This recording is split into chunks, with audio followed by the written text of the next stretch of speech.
come in!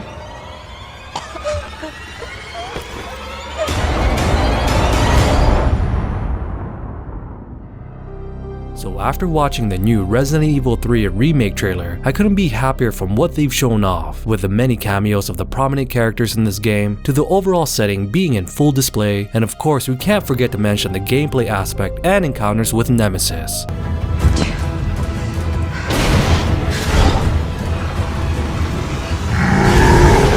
So in this video, we'll be breaking down what we've learned so far from this new RE3 Remake trailer, but we'll add in a bit of a twist, where we compare this to the trailer that we saw from Resident Evil 2 Remake's Mr. X trailer, and how that correlates and compares to what we've seen so far, seeing the side-by-side contrast between this new version of Nemesis and Mr. X. But before we get started with the video, I just want to say my name's Heydeva, and I do cover a lot of survival horror content, lore, and other miscellaneous media in this genre. So if you guys enjoy these types of videos, then please feel free to like and subscribe for more content like this in the future, and also possibly adding me both on Instagram and on Twitter, where you guys can message me there personally at any time. What? Alright, so starting off, let's go ahead and discuss the many character cameos that we've seen so far and how we can compare this to what we saw from the original Resident Evil 3, starting with Jill Valentine and her arduous role of staying alive while being hunted down by Nemesis, because from the start of the trailer, it literally plays off right in the middle of the events that we saw from the initial debut trailer that we saw a couple of weeks back, with her being hunted down by Nemesis at her apartment complex, which is an awesome addition because I've covered this aspect of Jill in another video where we discuss her life before Resident Evil 3 and how she was dealing with her trauma after the events of the Spencer Mansion event in Resident Evil 1. That was too close. You were almost a Jill sandwich. You're right. So if you guys are interested in the backstory about Jill's trauma before RE3, then I'll link it in the card in the top right section of your screen so you guys can check it out. Anyways, moving on from Jill's apartment, we continue to see Nemesis showing off some familiar attacks, but also a new weapon as well, where we see him use his tentacle to drag Jill closer to him, which can be shown here. Also, him being able to leap from one place to another is another callback from his debut in the original Resident Evil 3. But the biggest differences that we see here is his use of a flamethrower and how that could affect our battles with him in the future. Because in the original RE3, he was relegated to using only his rocket launcher, so now having him be able to use different kinds of weaponry would keep our encounters with him fresh, which could almost play out like Ustanok from Resident Evil 6, and how each boss encounter with him had him using a different style of weapon that would be beneficial for him during the combat. Anyways, going back to the different character cameos and seeing small glimpses to their personality, here we see Mikhail injured inside one of the trains, explaining how they were cut off from all outside communications. This city is completely cut off, isolated. We need help. My men cannot do this alone. Which this aspect could be a homage to Resident Evil Outbreak and how the US military surrounded Raccoon City, not letting anybody in or out, while also intercepting any kind of feed from the city, preventing anyone from the outside world from ever knowing the catastrophe that's happening. Also, I love the fact that this time around, we actually get to see some random civilians in the other car, giving a bigger sense to this game, where it doesn't feel like it's just an isolated event that we have to go through while playing as Jill or Carlos, but it's a city-wide outbreak, and having other living civilians to rescue makes the world lively in a sense. Also, maybe that could be something they could implement on how we rank in our game, where the more people we could possibly save, the higher the ranking we get, but that's just my 2 cents, which these individuals could be just used as fodder during the game. Anyways, moving on to the next character, which I already mentioned, which is with Carlos and his role in this game, and how that would be expanded upon, because we can already see that his meetup with Jill is completely different compared to the original RE3, where we saw him either in the diner or in the Raccoon City press. Relax. You're fine. If you say so, but my head feels like it's about to explode. Anyway, name's Carlos. Glad to meet you, lady.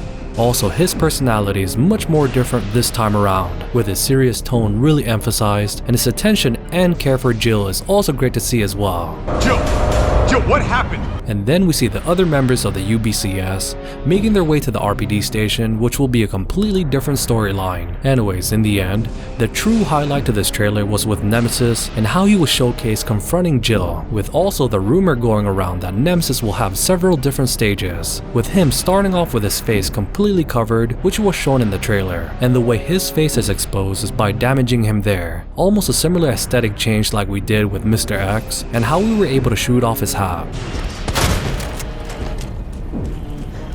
But the same concept will be throughout the game, where we can shoot portions of Nemesis' limiter and revealing more and more of his mutated body. Also, this time around, the AI for Nemesis is said to be much more sophisticated compared to what we saw from Mr. X, because it's rumored that he'll play a similar role in regards to hearing our footsteps while we traverse through the game, allowing him to pinpoint our location. But this concept was already shown in RE2 Remake, but in RE3 Remake, they will put an extra layer on top of that, because rumor has it that Nemesis will have those loud footsteps for us to hear, but his version of doing this is by confusing us on his location, making us think that he's in a farther place, but he was actually setting up a trap, where those footsteps that he produces was a way to divert our attention, but would attack us around corners or through walls with his different weaponry. But this is just a rumor and should be taken with a grain of salt, but if this happens to be true, then this version of Nemesis will keep the game fresh with its different iterations. Anyway, so moving on, remember earlier in the video that I mentioned that we'll do a quick twist on how we can compare this new RE3 Remake Nemesis trailer to what we saw from the RE2 Mr. X trailer, where both tyrants were highlighted and giving us a fresh new take on what we'll expect from both of these BOWs. Because remember that Mr. X was showcased as this daunting behemoth who stalked you throughout the RPD station, really emphasizing those loud and thudding footsteps, where he also showed off his new moves and finishing attack.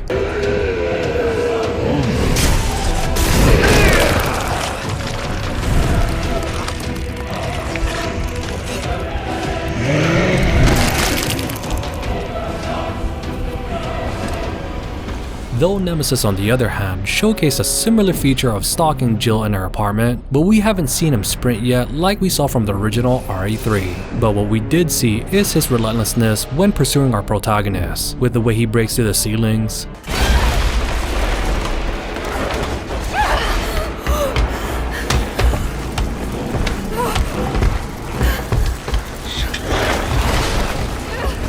his many different encounters throughout Raccoon City, It's me he's after.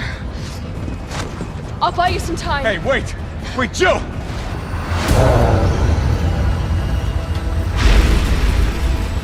and what's most surprising is his ability to leap from place to place, again showing the same aspect that we saw from the original RE3.